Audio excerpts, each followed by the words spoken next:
जय भगवान श्री कृष्ण जी। भगवान और आप चैनल के अत्यंत प्रिय श्रद्धालु भक्तों, अगर आप पितृदोष से मुक्त होना चाहते हैं तो इसके लिए सर्वोत्तम काल इस समय पितृपक्ष चल रहा है। इस काल में आप स्वयं को पितृदोष से और अपने परिवार को भी पितृदोष से मुक्ति दिला सकते हैं। पितर हैं कौन? पितरों में अयारमा मैं हूं, ये बात भगवान श्री कृष्ण जी ने कुरुक्षेत्र के मैदान में अर्जुन को अपनी दिव्य विभूतियां बताते हुए कहा। अब ये अयारमा कौन है? ये अयारमा ऋषि कश्यप की पत्नी अदिति के पुत्र हैं।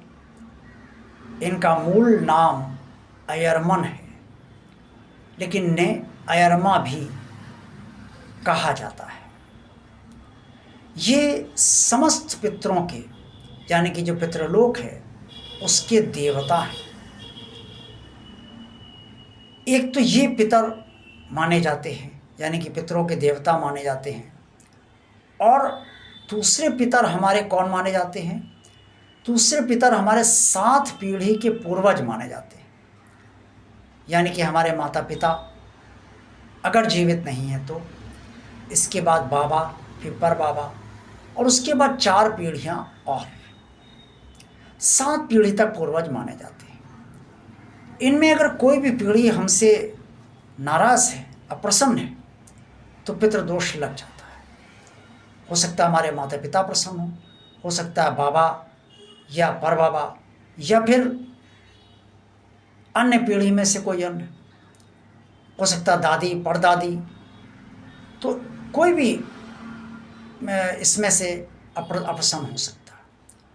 तो ये सब पितर होते हैं और इनका एक लोक होता है, और इनके जो अधिपति देवता हैं यानी कि जो देव हैं वो अयरमा है। अब निदान क्या है पितृदोष से मुक्त होने का, मैं उस बात पर आता हूँ। निदान ये है कि आपके पास 2 चीज़ें हैं। पहला तो ये है कि आप जो पितरों के देवता हैं अयरमा, उनको प्रसन्न करने का प्रयास कीजिए, और उनको जल अर्पण करते हुए आप ओम अयरमा नमः या ओम अयरमन नमः का उच्चारण कीजिए, और इसके बाद आप अपने पितरों को जल दीजिए यानी कि तर्पण कीजिए, और पितरों से ये प्रार्थना कीजिए कि जो भी मुझसे गलती हुई है या मेरे परिवार से गलती हुई है उसके लिए आप सब हमें क्षमा करने की कृपा कीजिए। आप सब हमारे परिवार का अंग हैं और सदा अंग बने रहेंगे, इसलिए हमें क्षमा कर दीजिए। और अयरमा जी से भी ये प्रार्थना आप करिए उनकी पूजा करने के बाद कि आप हमें पितृदोष से मुक्ति दिलाइए, और जितने भी पितर हमारे हैं उनको आप संतुष्ट रखने का हमारी तरफ से हम पर कृपा कीजिए। ये 2 उपाय हैं। तीसरी कुछ चीज़ें ऐसी हैं जिन्हें आपको पितृपक्ष में मानना ही चाहिए और करना ही चाहिए। एक तो कोई भी सोना चांदी आप ना खरीदें, और दूसरी बात यह है कि आप जब भी पितरों को जल अर्पण करें यानी कि आप अयरमा जी को भी जल अर्पण करें तो तांबे के लोटे से या पीतल के लोटे से ही ये कार्य करें। इसके साथ साथ कोई तामसी भोजन किसी भी तरीके का आप पूरे पितृपक्ष में ना करें। दाढ़ी ना बनाएं, मूछें ना कटवाएं और बाल ना कटवाएं, नाखून भी ना काटें। जब आप अमावस हो जाए यानी कि पितृ विदा हो जाए तब आप ये सब कार्य कर सकते हैं।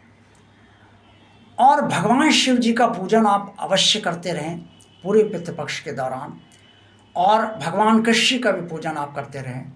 ये सब कार्य आप इतना कर लेंगे तो निस्संदेह आपको पितृदोष से न सिर्फ आपको बल्कि आपके परिवार को भी सर्वदा के लिए मुक्ति मिल जाएगी।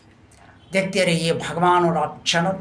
वीडियो को लाइक कीजिए, वीडियो को शेयर कीजिए, भगवान और चैनल शेयर कीजिए, भगवान आप चैनल को सब्सक्राइब कीजिए और कमेंट्स आज की वीडियो बारे में जो भी करना है वो अवश्य कीजिए। जय भगवान श्री कृष्ण जी।